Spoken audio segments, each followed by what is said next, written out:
How y'all doing? As you can see, I am live and wireless from my secret bunker, waiting out the COVID-19 virus. Um, Things are looking up. I think we've gotten some of our technical issues taken care of. And what I've done today is today we're not much new material. Essentially, we're going to be looking over the stuff I posted on the video yesterday. But at the same time, we're also going to be looking at that worksheet, the von Thunen model. I had one person send me a message, Mr. Miller, if we are home, staying home, then why or how are we going to be able to get this group project done? My only response was, you want to know how I know you didn't watch the video? Because my instructions were in there for how to do this. So we're going to go back over it. I'm going to work to answer any questions you guys have. And therefore, we're going to make sure that you guys can actually understand this information. Get you guys to a state of knowing, because just like our friends at G.I. Joe say, now we know. And knowing is half the battle. Yeah, knowing is half the battle, and today we're going to be making that happen for you. Apparently, I just got an email, but I'm not paying attention to it right now. My focus is on you guys. So currently, I'm not seeing anyone here. No one's watching actively. That's okay. I will stay on stream for the next little bit. If anyone has any questions, be sure you go ahead and get those to me so I can actually make sure you guys are understanding this information. As you know, with COVID-19, with this entire virus that we're going through, a lot of things have been canceled. However, as far as I know, the AP exam on May 5th is still currently at a go. Now, it's a month and a half away. So we don't know. They might end up canceling it or postponing it. That's still up in the air. But as of right now, I can say that they currently still have it tentatively scheduled. So we're going to be getting through that one. So once again, today's topic, we're actually going to be looking at what's going on with the stuff I posted yesterday when it comes to different models of population, where our guy Thomas Malthus was wrong, and why these other people are a little bit more correct and have a bit more understanding. So there's that. Tomorrow, we get into a subject that's rather near and dear to my heart, which is bioethics. Once again, I'll start streaming at 9 a.m. tomorrow morning. I typically try and make it from 9 to 10:30 as much as possible. But if there's no one actively watching, then I'm just going to go ahead and shut it down early for the day and post everything on the Google Classroom. But anyway, bioethics, we're going to be looking at why certain companies are really kind of hated. And we're also going to draw some parallels to what's happening here in Baton Rouge. Case in point, Klein-Peter Dairy, about 13 years ago, back in 2007, they were actually sued because of some marketing practices. So you guys are going to examine the lawsuit, and you're going to come up to your own conclusions. While personally I'm not a fan of Monsanto, they may or may not have had a point with this lawsuit against Klein-Peter. But we'll look at that tomorrow. All right, so first off, let's go ahead and pull up the Nearpod that's posted on Google Classroom.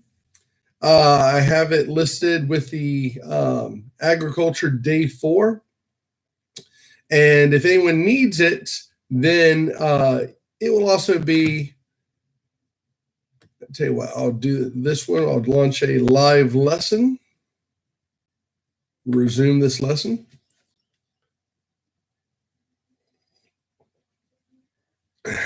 Have my liquid energy. All right. So If you're wanting to do it live with me, the code is going to be M as in man, L-A-K-O. Once again, M as in man, L-A-K-O, Maleko. So if you are wanting to follow along on Nearpod and go ahead and get that one done, I'll post that one. Let me write it on here. Boom, boom, boom. And live and wired or live and wireless. Malako. And if we do that, then you're going to actually be able to see Nearpod as I'm going forward with each of these. All right, so the bell ringer, what is a crop or an agricultural product that we have here in Louisiana? And what are some challenges that the farmers in this type of agriculture would face? So a couple things you're probably noticing is, or you should know right offhand, we've talked about Louisiana agriculture a lot with this entire thing. And our biggest ones currently, well, God help them if they don't need to cancel, is that typically in late March, early April, there is the Ponchatoula Strawberry Festival, which is in Hammond and Ponchatoula, big event. Southeastern Louisiana University gets on with it, and they have their own different things. So that's going to be a big one. Sugarcane is also big, as I told y'all in class. When I was a kid, I lived next to some sugarcane fields. And let's see, I'm seeing information. The video is restricted. Okay, that's weird. All right. So, couldn't send your. Let's see what's going on here. Is this really restricted? Who's watching right now? I've got one person online watching. All right. Apparently, our guys' tech support didn't come through for us. So, if the video is restricted, see if you can't go ahead, pull it up on your cell phone, pull it up on anything like that one. So you might not necessarily need your Chromebook. So I'll go ahead and write that one in, respond. All right, Remind 101. Or as they call it now, Remind. It used to be Remind 101. All right. So let's go to AP Human. So my solution is, if the video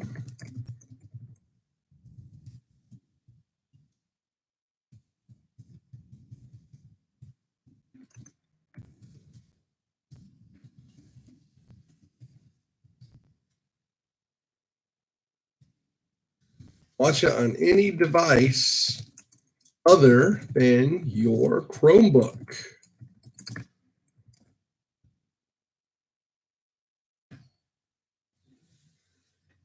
Send. Okay. So once again, guys, if the video comes up as restricted, you can, in fact, watch it on any other device. While the Chromebook would help, it's not necessarily the end-all, be-all, because, once again, everything else we do, you would have on the Chromebook. Personally, it doesn't make any sense to me that they would restrict it because Chromebook is by Google, and lo and behold, Google owns YouTube. So I would have assumed that there would have been an easy link between the two of them, unless it's just, once again, with our school's firewall and district policies, possibly. I've already sent an email to tech support actually yesterday morning about what was going on. I haven't heard back from them as of yet. So when that does happen, I will let you know. Okay, so Chat is open, so if any of y'all have any questions, just feel free to add those on there. I can actually see it on the screen right in front of me, and I can go ahead and help you answer those questions and get you guys understanding where you need to be. Pull up Remind, see what's going on here. Video is restricted. Let's pull up that link.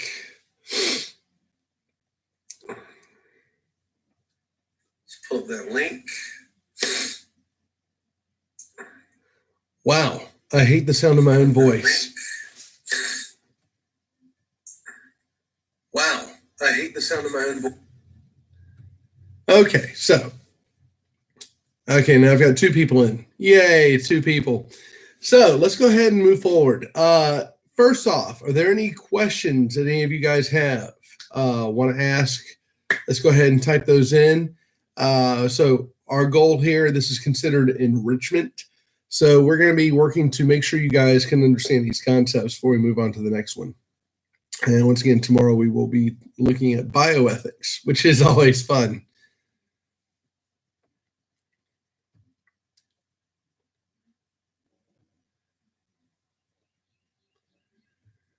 All right, so a few of our things: beef, cotton, sugarcane is a big one. Dairy cows, rice, soybeans, strawberries, sugarcane, timber, trees. Problems they face: economic decline. As you've no doubt noticed over the past couple of days, we're having a bit of an economic decline right now. So the question is, how do you think that, I tell you what, I have the activity here. Open-ended question. So how do you think the current pandemic or coronavirus pandemic will affect agriculture? So I'll share that one out. Y'all can go ahead and answer it at your leisure.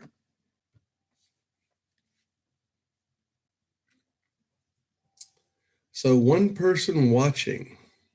Welcome, welcome. I don't know who you are though, because I can't see. I just see a number of people.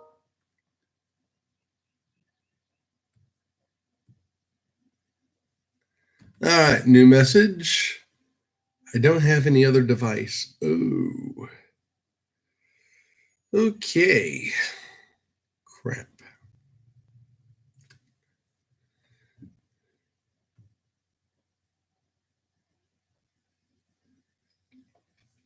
So let me send a response.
All right, sent that message.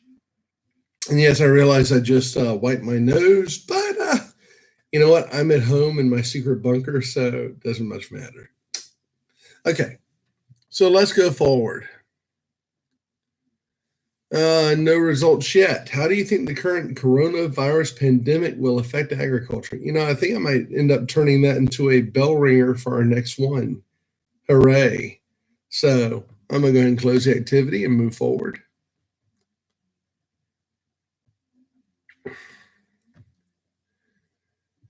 All right, guys.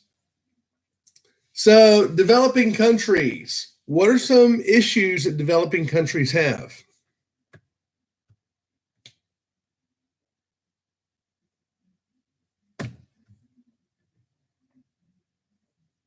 So who's up here with us? One person watching. All right, got another email.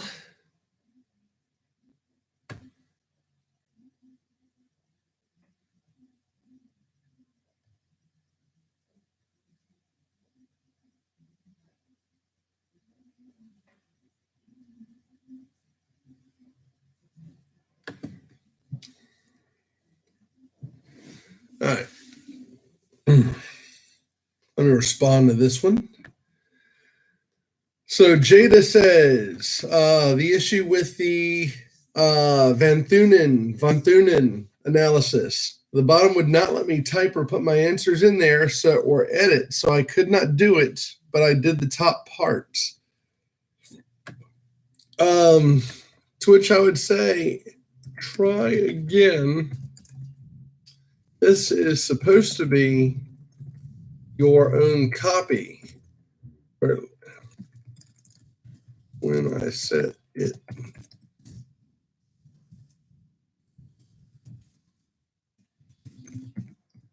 Like any other document.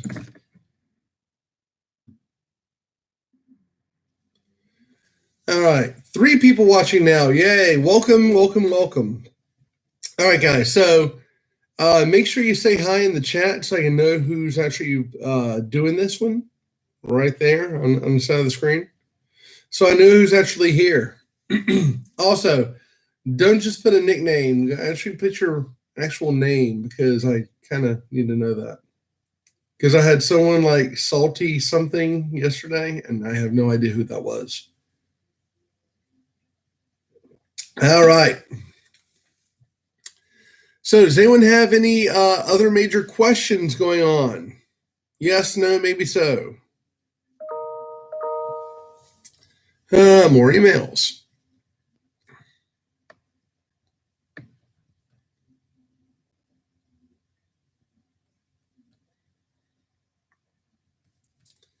Yes, I was able to. All right. Thank you. Not a problem.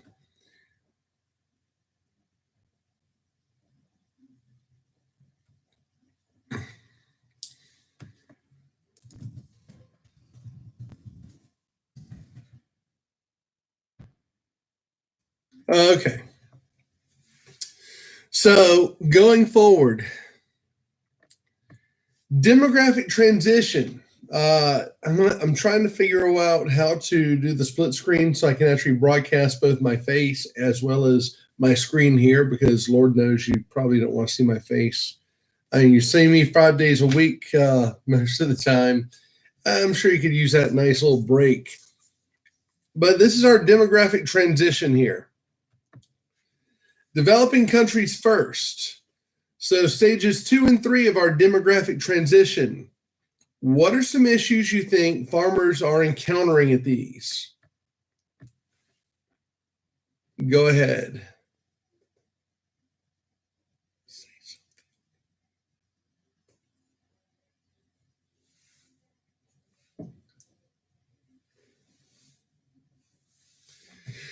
Just noticed behind me over my shoulder there's a tub of Lysol wipes. On top of that, you can see it right there, Lysol wipes. Not that I use them every now and then. All right, so no one's got anything? All right. So let's go forward.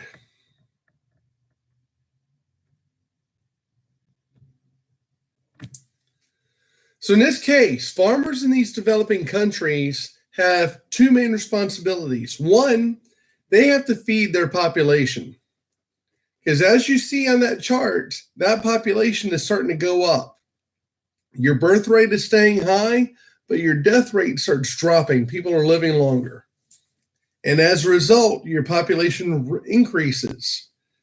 So not only do you as a farmer have to feed your own family and also the population of your community, a lot of times in these developing countries, the farmers are being pressured by their governments to actually grow crops for export instead of actually feeding their families or their communities. Kind of an issue, I would say, simply because, let's say you're a farmer, you've got 40 acres of land. Well, judge, as someone who lives on a farm that's roughly about 40 acres, about 25 acres of those, well, actually, probably more about 22 acres, are actually devoted to animals. We've got cows, we got the goats, we have all that good stuff, and that's all dedicated to them. So when we're moving them from one pasture to another, we're actually tearing up the, kind of tilling the land, tilling the soil, and we're putting out more grass seeds for them. And that's going to be just for us, really. That's a small herd, roughly small herd of about 30 cows and about 12 goats. And they need that around 22 acres. Everything else is for us to live on. That's going to be my grandparents' houses. It's going to be my aunt and uncle, my parents, me. Across the street, we've got my cousin. She's married to a guy, and they actually raise bees for a living. So we do have a small stretch of land towards the back where they actually have beehives. And once a month, they come out here and collect the honey. But here's the thing. That is just for us, essentially. Every now and then we'll sell a cow to someone we know, sell a goat. We have the guys come out and get their honey once a month from Louisiana Gold. By the way, Louisiana Gold honey, not to be too nepotistic here, but that's the company that my cousin, she married one of the owners of the company. And so we raise Louisiana Gold bees out here as well. So there's that. But imagine what would happen if the government came in and said, hey, Mr. Miller, you and your family, we need you to turn over 15 acres of this. Instead of cows, we want you to raise corn. Now, that sounds silly, I know. However, it has been happening in a lot of developed places, especially with the rise of biofuel. If you've ever been to a gas station recently, pay close attention to those gas pumps because each one will say like 10% ethanol or flex fuel because those are actually derived from corn. And what we've seen a lot, especially in South America, that farmers are being forced to grow corn to sell to the government so the government can turn it into biofuel, ethanol, or flex fuel. So that is happening, and some people have speculated that if it continues with the push for more economically and ecologically efficient vehicles, then we're going to see something like that in the United States. So while it is currently really happening in developing countries, we could see it in the developed world as well. But government comes in and says, hey, Miller's family, nice farm you got here, but we need you to turn 15 acres of it into corn. Needless to say, that's not really going to work out for us because those 30 cows across the street, there's about maybe cows have roughly about 20 acres to themselves. The goats have about 2 acres because goats don't need that much acreage. So what would end up happening is we would have to get rid of our cows and grow corn for the government. I'm not a fan of that. It's not by a long shot. Simply because when we raise our cows, we sell them to other people. We also butcher them ourselves. So while a lot of people are going crazy about this grocery stores running out of meat, well, we have a couple of freezers full of cows that we slaughtered back in December. So we still have a lot of meat. And that's our way we can keep our family going, and we can keep everything up. But this is what's happening in these third world countries. Well, not third world, but developing countries. A lot of them are third world countries. And farmers are going to being forced to meet these two needs at the same time. What good is it if your family is starving? I mean, you might be making money, but if your family is starving to death because of government policies, you're going to need some sort of new cash crop, something that you can grow to help you substantially increase your crop production, to get a lot of money so you can buy new tools and new equipment to grow the food you need to survive. And in developing countries, we see this happening a lot in the form of illegal drugs.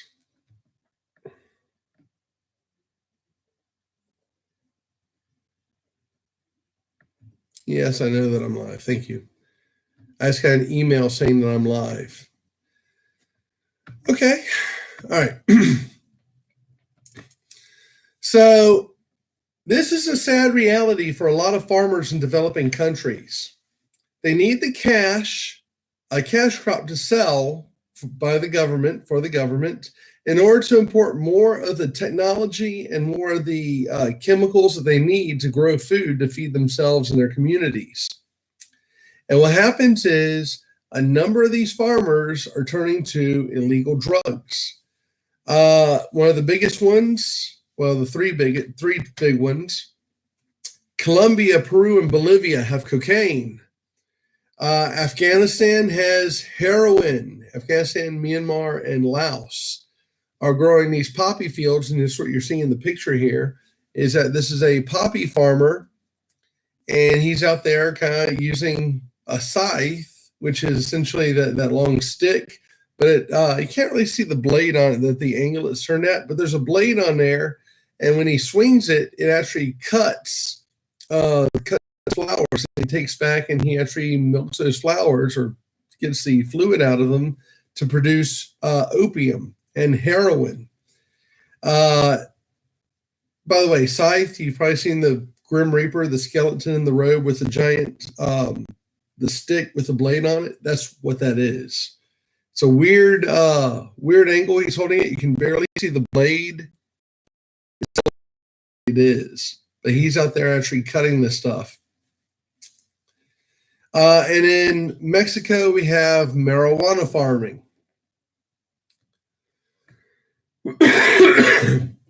So here's our downside.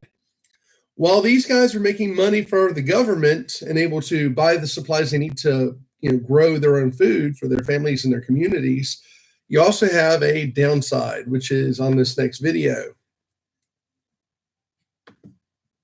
So I'll go ahead and play the video in the background. It takes about 3 minutes.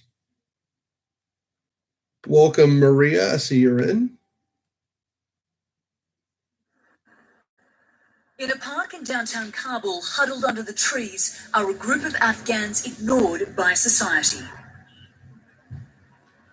With a syringe in one hand, a vial of heroin in the other, this 28-year-old man begins a ritual that's been part of his life for the past 7 years. He draws the liquid out. What's left over, he drinks, and then he gets into position. Health workers give him sterile swabs to clean his skin. He doesn't use the crook of his arm because his veins have collapsed. Instead, he chooses the back of his hand. For the next 5 minutes, he slowly pumps heroin into his veins.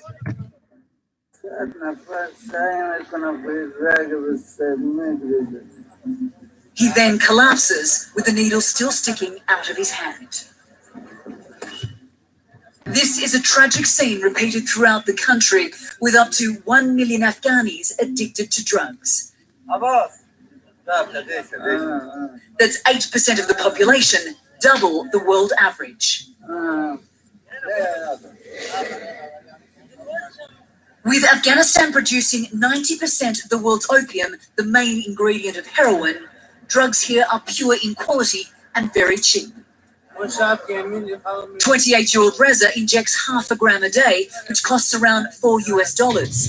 He started a year ago after being introduced to it by a bad friend. He says he'd like to give up, but at the moment he can't. Using drugs made me leave my home, my family, he tells me. If I didn't use drugs, I would have a family, a good life.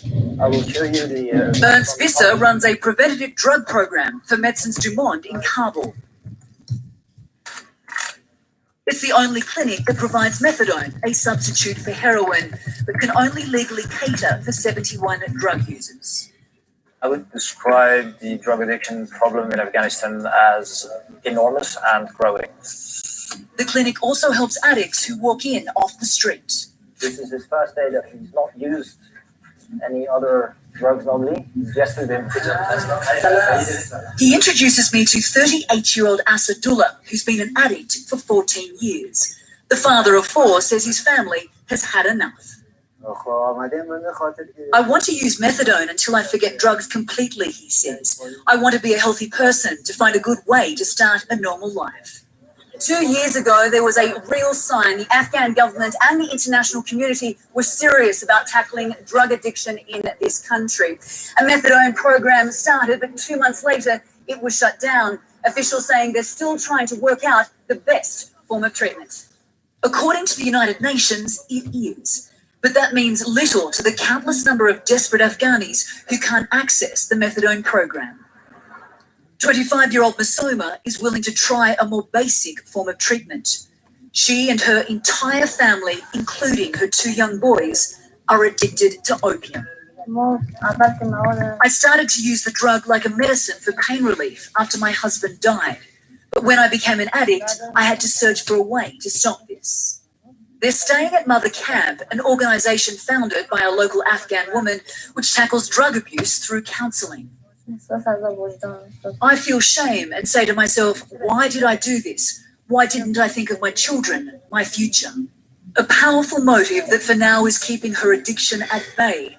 But for so many other Afghanis, that battle is lost. Anna Corin, CNN, Kabul.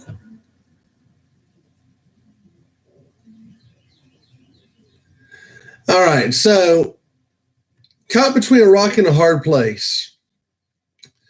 They need to have enough agriculture to survive, but at the same time, the government's pushing them to grow poppies to create opium to export out on the black market.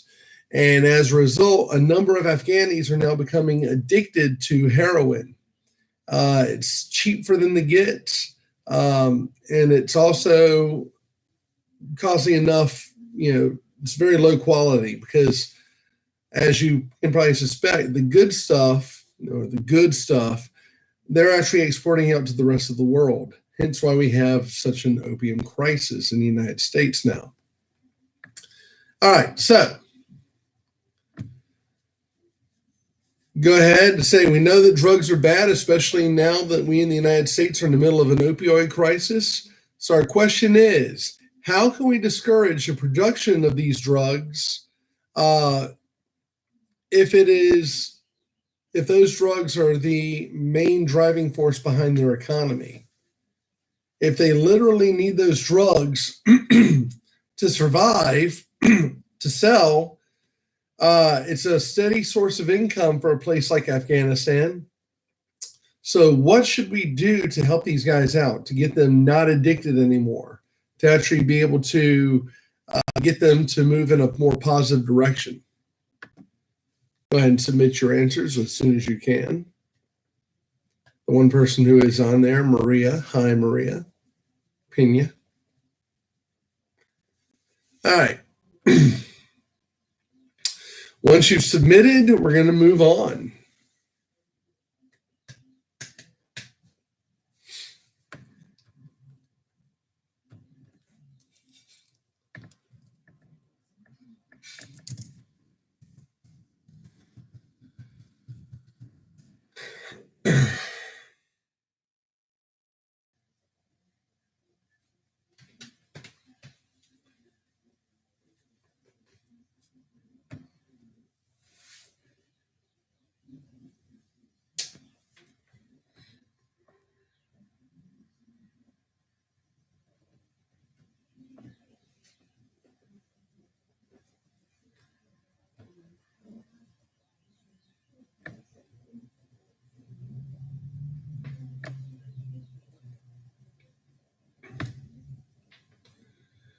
All right.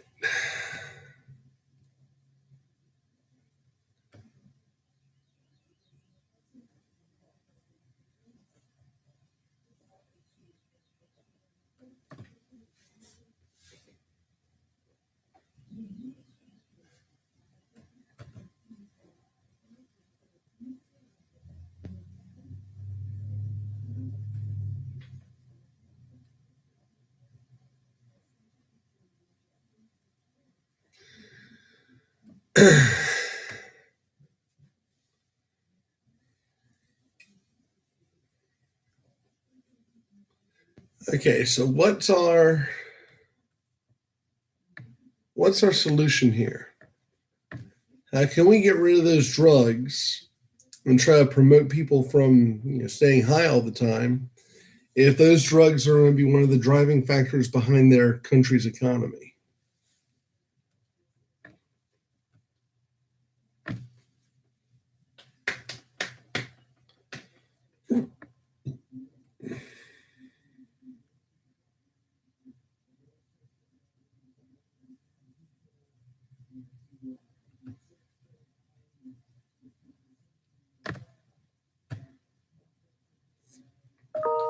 Hey, watch this.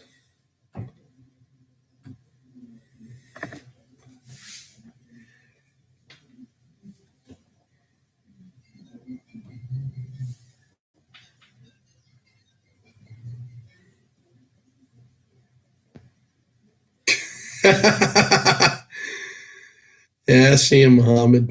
Muhammad's over there lurking. All right.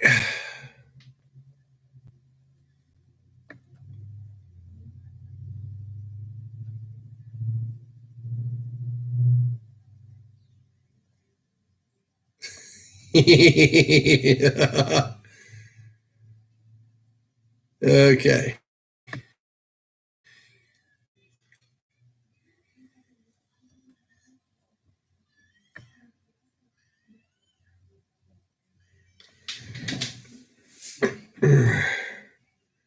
One second. Let me mess with Muhammad for a second here. Let's see. Chat.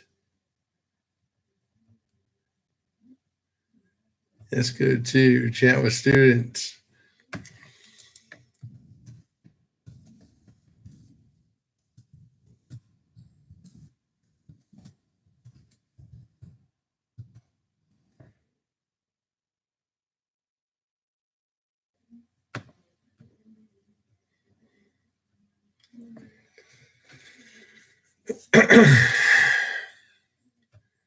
All right.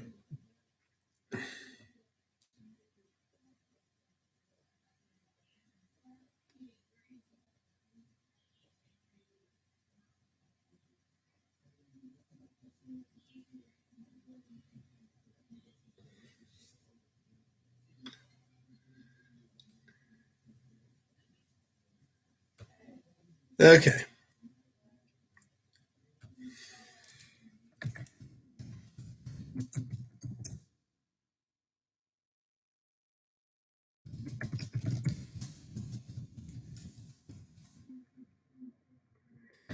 All right. Maria says, I can't really think of an idea.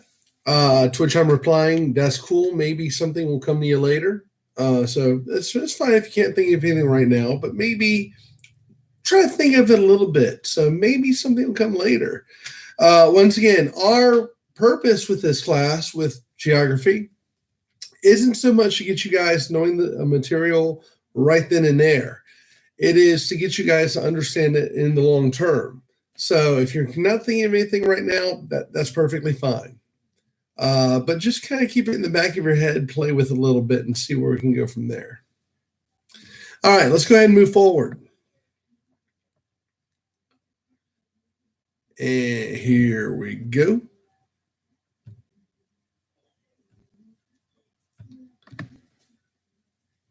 All right, so developed countries have a different problem, and that is we overproduce food. And naturally, I had to put a clip here. This GIF is from a Disney short called Feast. And it's about a dog who eats a lot of stuff and then learns the value of friendship. Not quite, but it's a cute little short. And if you ever get the chance, go ahead and watch it. So we have overproduction.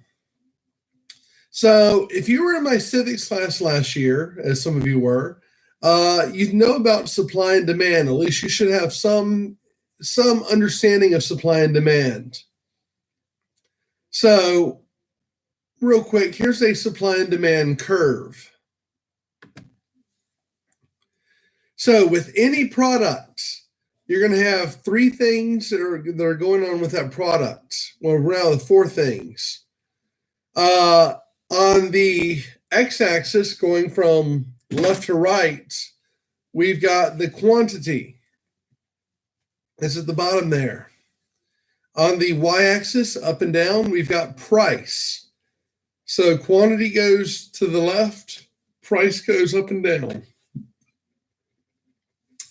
Now, from there, you see those 2 lines in the center. One is a red line saying demand. The other is a blue line saying supply. This is a very basic thing. And as the supply and demand of something increases or decreases, you're going to be seeing exactly where the price is going to fall. So if the demand for something, as you can see here, if the demand is high, that price is going to go way up. If the demand is high, but the supply of that item is low, the price is going to end up dropping. Oh, I'm sorry. Price goes way up if the demand is high and supply is low.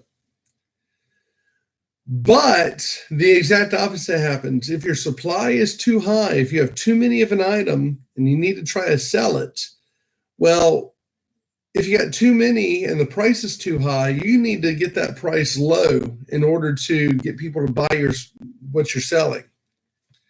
Now with produce, fruits and vegetables, we're seeing the same thing. If the supply, there's too many fruits and vegetables on the market, you're going to see the price drop simply because fruits and vegetables do not stay fresh forever. I mean, I can have a truckload of vintage Sega Genesis from 1994, still new, still sealed in the plastic, have never been touched. Well, I can actually, because there's a short supply of them, I can raise that price up if there's a demand for them, and sell those suckers for like $300 a piece because they are antiques. But almost 30 years later, those Sega Genesis game systems are still going to be good. They don't lose their value. However, if you pick an apple or a bunch of bananas and sit it on a table in a fruit bowl for 3 weeks, what do you think is going to happen? Yeah, it's actually going to be going down. That's going to rot. So you have to get this stuff to market as soon as possible. I don't know who My Drawings are. Hello, My Drawings. What's your name? All right.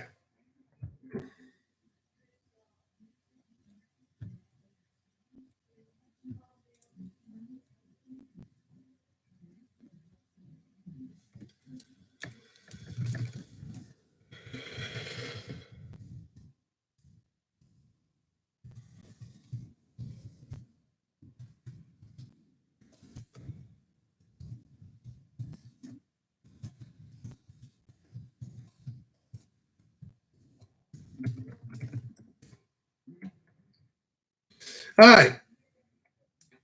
So if we're overproducing, that price is going to have to fall.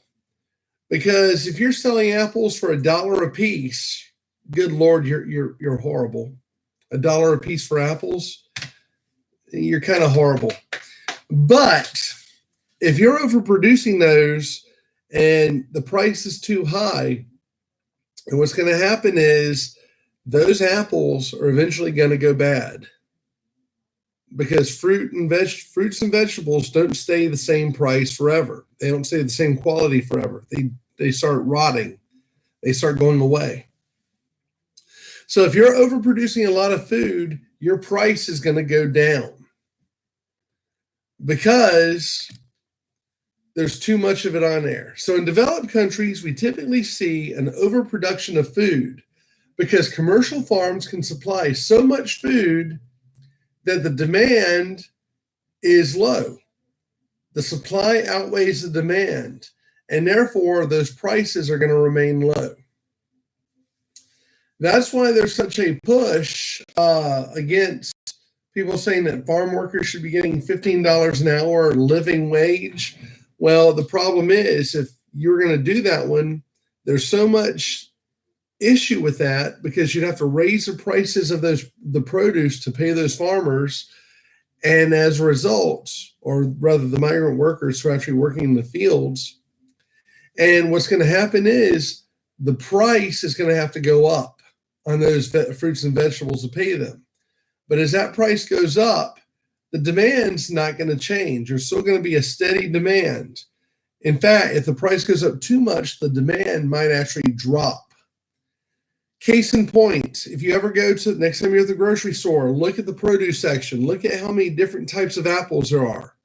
There's Fuji apples, Jazz apples, Pink Lady apples, Honeycrisp apples, Wine Sap apples, all these different types of apples. And you're going to notice that each one is at a different price point. The ones I usually buy, I'm usually having in the classroom when I'm having lunch, those are typically going to be Jazz apples because they're some of the cheapest ones, $1.99 a pound. But then when you get to stuff like Honeycrisp and Pink Lady, those things jump up from $1.99 a pound to usually between $2.99 to $3.49 a pound, because there's a lot more farming that goes involved, a lot more work that goes involved to produce those apples. And as a result, by the way, Red Delicious apples, they're halfway lying to you. They are red, but they're no way delicious. They have a terrible texture. They taste like wax. I can't stand them. Go with either Jazz or Fuji. Just saying. Because these commercial farms are supplying so much food, they outpace the demand. The demand stays lower than the supply. And therefore, the prices remain low, so to encourage more people to buy them as soon as possible.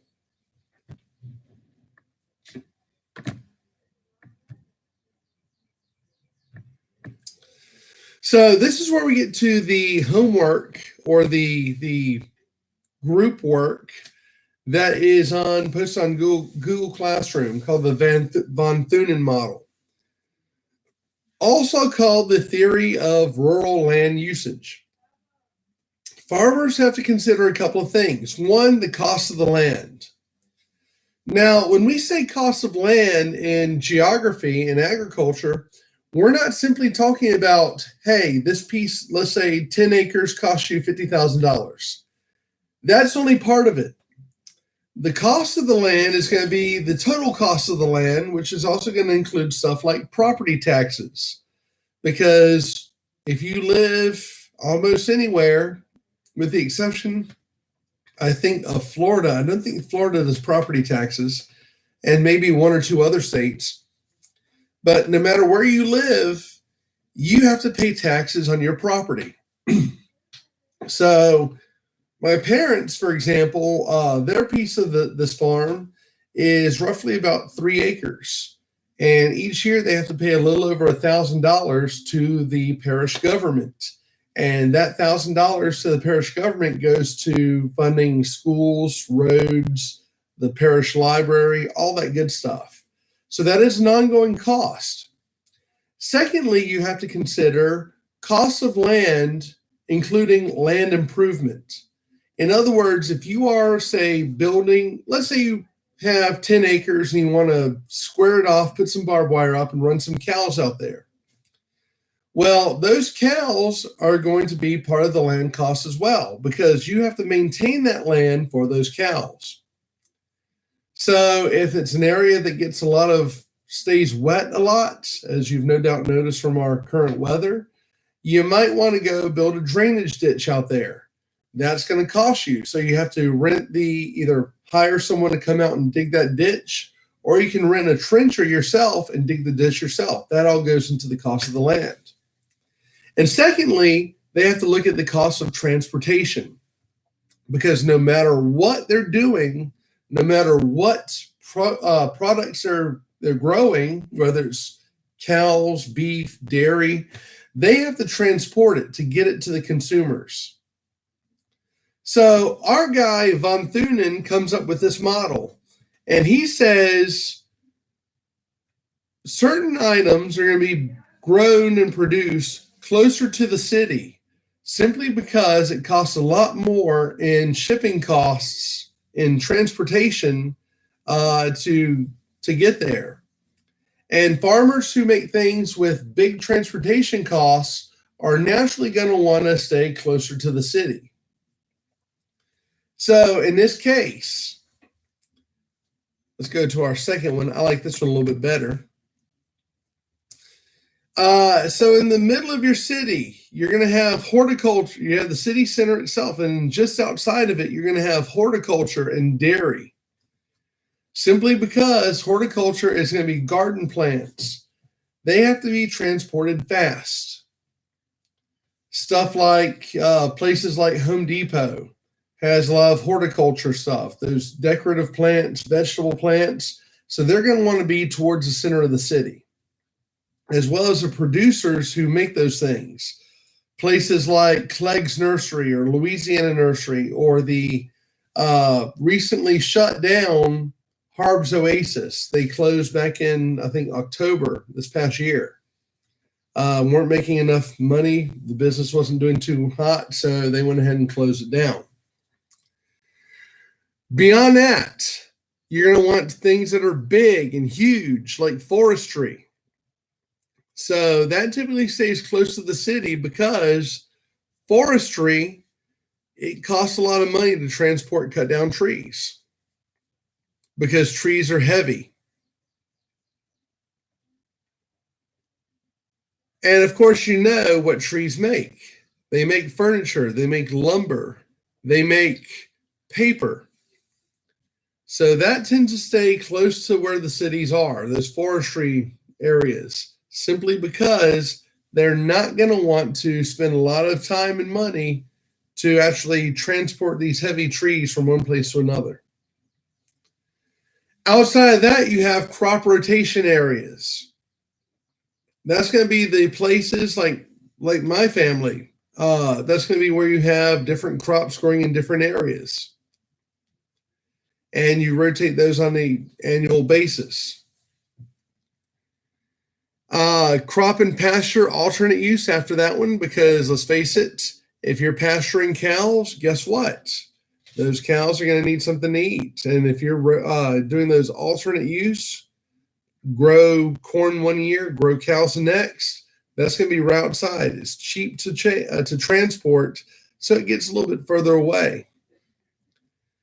And lastly, you're going to have grazing kind of out in the ether there.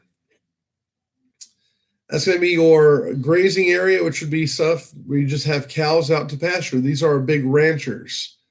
Away from the city, it doesn't cost a lot to transport them because, let's face it, if you're a rancher, those cows are going to be on their own feet. You can get them from point A to point B just from hopping on a horse and herding them over.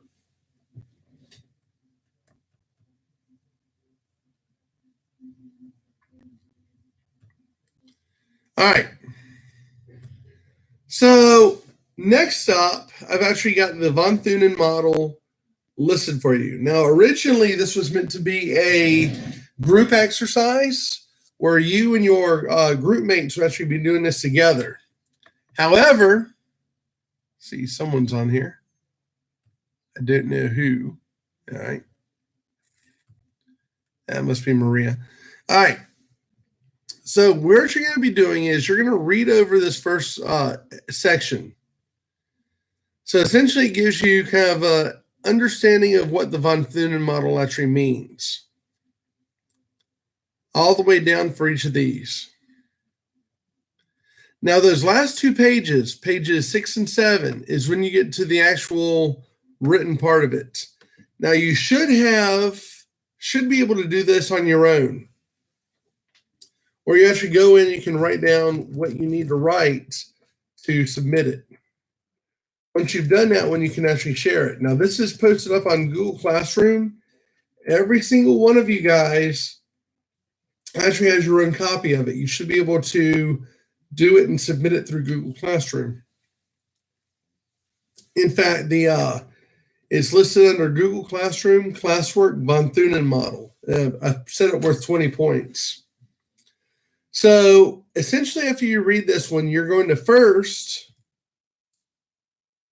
go through these questions together as a group. Unfortunately, there is no group, so you're going to be doing it individually.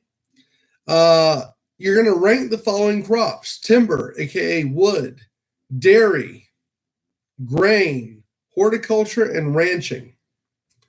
So for our first section, you're going to put those 5 things.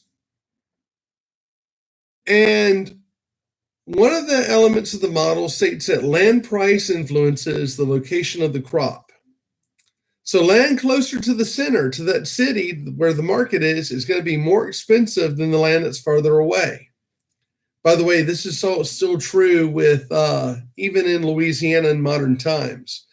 A piece of land like 1 acre around Denham Springs, that can go for anywhere between $200,000 to, I've seen some of it up to almost $1 million, depending on where it is in Denham, because it's close to the city. It's city centered. But then 1 acre of land up north, like somewhere like Pine Grove or Montpelier, Louisiana, could be maybe $20,000. A lot smaller piece of same piece of land, but because it's further away from a city center, it's not going to be as valuable, not going to be as pricey. So if a crop needs a lot of land to grow and thrive, it might want to be further away from the city center. So what I'd like you to do is think about this one on here. Take those 5 crops, which is wood, dairy, grain, horticulture, and ranching. Think about those. What would take from those that need the least amount of land, number 1, it's going to need very little land, to number 5, what needs the most land. Now, once you've done that, your next one is, the next element of the model states transportation costs influences the location of the crop. If it needs to be transported quickly, something like dairy, as we talked about, because dairy needs to be refrigerated, needs to get to the customers fast before it spoils, then it's going to need to be located closer to the market, even though the land is more expensive there. So those same 5 crops, list them from the most perishable, which would be number 1, that need to be towards the center, to the least perishable, number 5, which can be further away. The other element of transportation is weight. If something weighs more, it's going to be more expensive to transport. And so it probably wants to be closer to the market. So those 5 crops, from the heaviest, number 1, to the lightest, number 5. Now, based on these brainstorms, I want you to determine what the following model crops you would put in what ring around the market. And then write down 2 reasons why you would put that crop there. So ring 1, you could say your crop would be closest to the, okay, apparently that was changed a little bit. Huh. Fun. So what you can do is add that to it. So ring 1, 2, 3, 4, 5. What would you put there from closest to furthest away, and explain why each one? So as I'm seeing here, apparently those are pictures and not actual something you can manipulate. Just on the next one, just write down at the bottom, ring 1 equals whatever. And then say reasons why, whatever, this, and that. So and so forth. Make sure you go ahead and doing something similar to that one as you're doing this one. All right. So let's go ahead and wrap things up here. Skip this one. Environmental challenges. Desertification. When you overuse the piece of land, the overuse of a land area leads it to becoming an arid desert. And we see a lot of this when it comes to poor water management as well as climate change. On your screen, you're actually seeing two, it's the same body of water in both areas. It's the Aral Sea in Eastern Europe. And what happened was back in the 1970s and 80s, the Soviet Union, Moscow, St. Petersburg, Russia, for the most part, decided that they were going to use that seawater as drinking water. They were going to process it and turn it into, good drinking water for their people. So they started pulling water from that Aral Sea. Lo and behold, they needed a lot more water than they realized. And as a result, the sea started shrinking. Now, by itself, that wouldn't really be a problem. That Aral Sea has been there for hundreds of years. But the other problem is climate change. As the climate change and the weather pattern shifted, the Aral Sea was not getting the same amount of rainfall that it needed to maintain itself. And as you can see here, the difference is telling. That sea has started shrinking. Now, the picture on the left-hand side or the right-hand side is actually how it looked a few years ago. And I'm sorry to say it's actually gotten worse. I think that little tiny bit at the top there is actually almost completely gone. In fact, you can pull it up on Google Maps, and you're going to notice that it's completely changed from there. It actually looks a lot worse, thanks mostly to climate change. Erosion. Someone submitted late.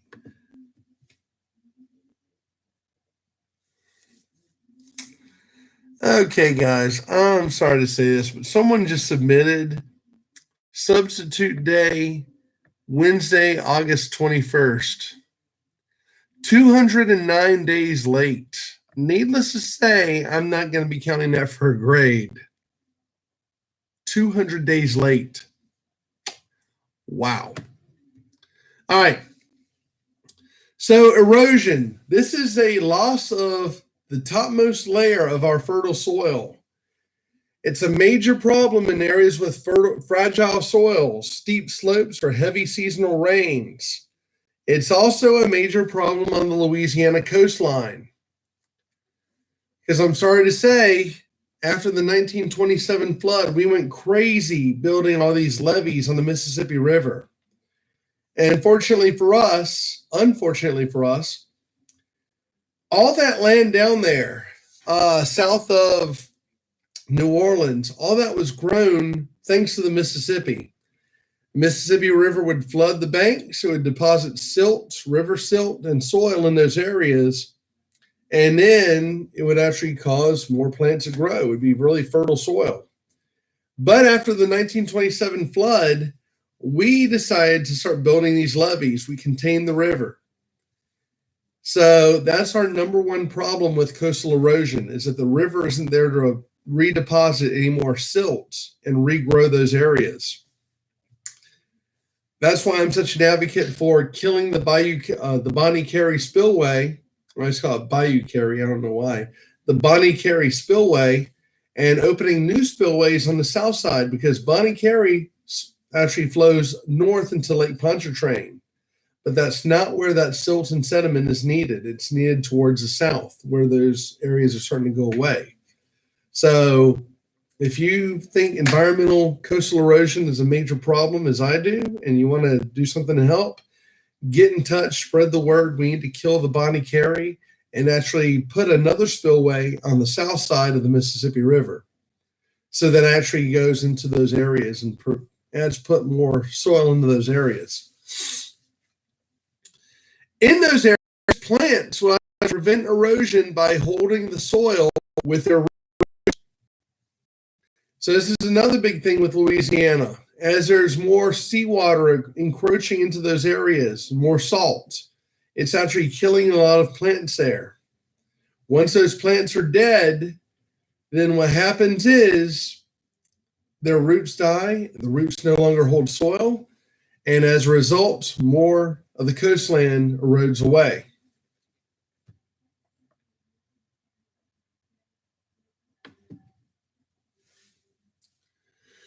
Our last environmental challenge is called salinization. In these arid areas that require irrigation, as that irrigated water evaporates, it leaves behind excess salt in the soil. This typically happens when the land is flooded by seawater or the seepage of seawater or brackish groundwater through the soil below. This isn't so much of a major issue in the United States, except for one or two areas around Colorado and Wyoming and the Rockies, where there's a lot of salt minerals in the mountains themselves that get washed down into the soil below. However, in places like the Middle East, as well, Western Asia, the Middle East, as well as parts of Africa, and even Australia, it is a major issue. So as you can see here, places with those darker areas, places in the purple there, Western Asia, the Middle East, Saudi Arabia, definitely places around southern Saudi Arabia, Oman, Yemen. There's actually a lot of salinity in that soil, chiefly because those areas are using salt water as an irrigation source. The water floods over these areas. They use it for their crops. But then when the water evaporates and what water is taken by the plants, all that salt is left in the soil. So you have these massive salinity places. Let me pull it up on here. I'll show you a picture of it. Soil salinization. Let's go in Yemen.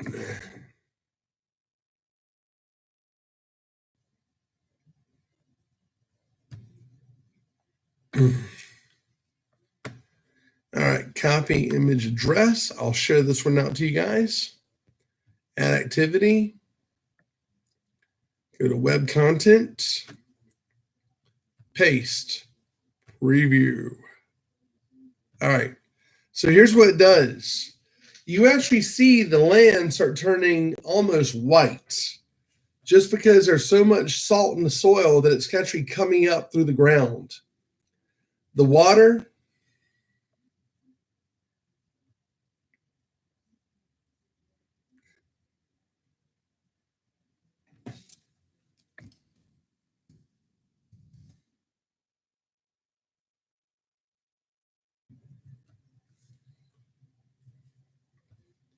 all right.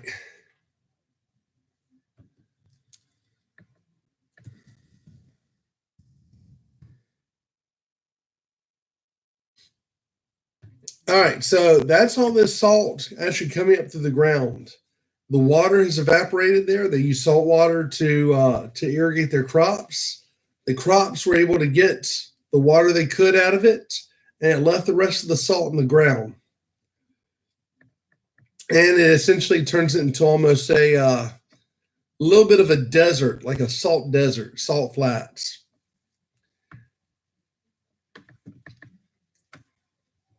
All right. And lastly, the last big thing is going to be your exit tickets. Yay. So this is where I'm going to leave y'all. So I'm about to end the stream here. But name, first, and last class, just like every other time. One, I want you to describe the von Thunen model in your own words. Give it your own, describe it. Tell me how it works in your own words. And two, identify 2 countries that we have not talked about in this class. They explain the agricultural challenges they're facing. This is going to take a little bit of research on your part. So make sure you're identifying these places and then start looking for some of their agricultural challenges. It doesn't matter. It could be any country in the world, maybe Bolivia, maybe Argentina, maybe Thailand. Just any 2 countries, go ahead and look, do a little bit of research as to their agriculture, what their agriculture is like, and what they need to do to what challenges they're facing. All right, guys, so that's going to end it for me. We've been on for about an hour and 11 minutes, so I'm going to go ahead and kill this out now. Make sure you go ahead and get that stuff done. And after that, tomorrow we're going to look at bioethics and the Monsanto company, which is a company I am not a big fan of. And you're going to see why. Until then, I'll see you guys later. Have a good day. Stay safe. Stay healthy. And make sure you're getting everything. Make sure you're keeping up with this one because, let's face it, guys, even though school's not here, you guys still need to be learning. And the mind never sleeps. Till next time, have a good day. And in stream.